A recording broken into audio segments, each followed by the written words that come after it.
Ever pondered over how the US government functions? Allow us to explain. Structured into three main branches, the executive, the legislative, and the judicial, the US government operates with a unique system of checks and balances. The executive branch, led by the president, takes on the role of enforcing laws and managing the country's daily affairs. On the other hand, the responsibility of creating laws falls to the legislative branch, a bicameral body composed of the and the House of Representatives. Lastly, the judicial branch, topped by the Supreme Court, interprets laws and ensures they align with the Constitution. Each branch, having its distinct duties, contributes to a balance of power that prevents any one branch from outshining the others. Remember, the US government isn't a monolith but a system of interconnected parts. Visualize the US government as a colossal corporation. The president is the CEO. This analogy helps us comprehend the function of the executive branch, led by the president, who holds a position of immense power and responsibility. The president's duties are akin to those of a CEO, implementing and enforcing the laws enacted by the legislative branch, much like a CEO executes a company's business plan. An example is the Affordable Care Act. Once passed by Congress, it was the executive branch's responsibility, under President Obama, to ensure its implementation. The president also assumes the role of commander-in-chief, leading the military, and making critical decisions during conflict periods. Essentially, the president's role isn't just about signing bills into law or delivering speeches. It's about steering the ship of state, navigating through domestic issues, international relations, and crises alike, much like a CEO guides a corporation through challenges and towards success. The president's role is complex and multifaceted, much like steering a large corporation.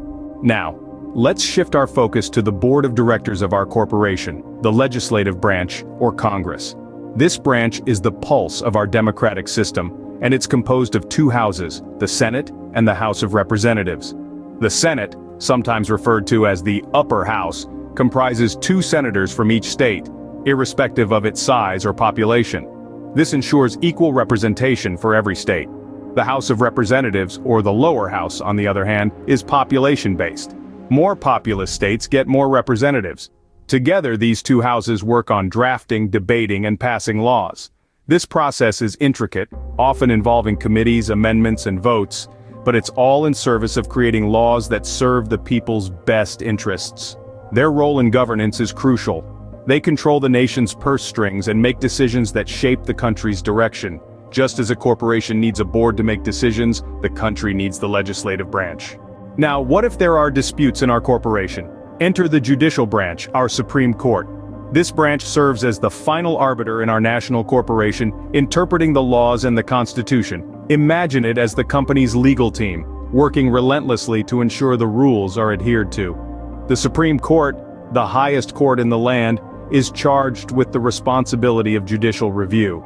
This means they have the power to examine and overturn laws and executive actions they deem unconstitutional. It's a significant responsibility, but someone's got to do it. Their decisions often have far-reaching effects, shaping the landscape of our nation's laws and policies. They ensure that justice isn't just a lofty ideal, but a lived reality.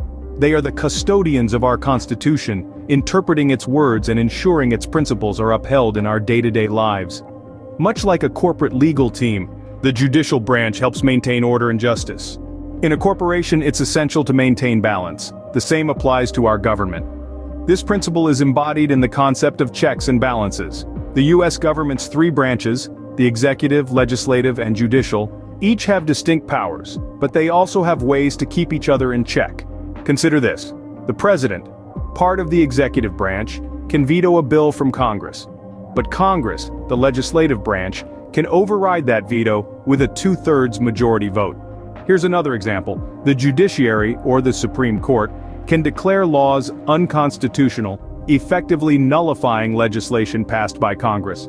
However, the president, with the approval of the Senate, appoints the justices of the Supreme Court, exerting influence over the judicial branch. These examples illustrate how each branch can limit the other's power, preventing any single branch from gaining too much control. Just as in a corporation, balance is key to the smooth operation of the US government. So, how does this all come together, you might ask? Well, let's recap, shall we? We've got our 3 branches: the executive, led by the president, taking care of the country's daily operations; Then there's the legislative branch, our Congress, making the laws and overseeing how tax dollars are spent. Finally, the judicial branch, with the Supreme Court at its helm, interpreting laws and making sure they're constitutional. But here's the beautiful part: the system of checks and balances. This is the safety net that ensures no one branch becomes too powerful. It's like a well-choreographed dance, with each branch keeping an eye on the others, making sure everyone's playing by the rules. This structure is the backbone of our democratic government. It keeps the power distributed and the government accountable. It ensures that the US government isn't just a collection of parts, but a cohesive, functioning whole. In the end, the US government is a well-tuned machine, each part working together to keep the country running smoothly.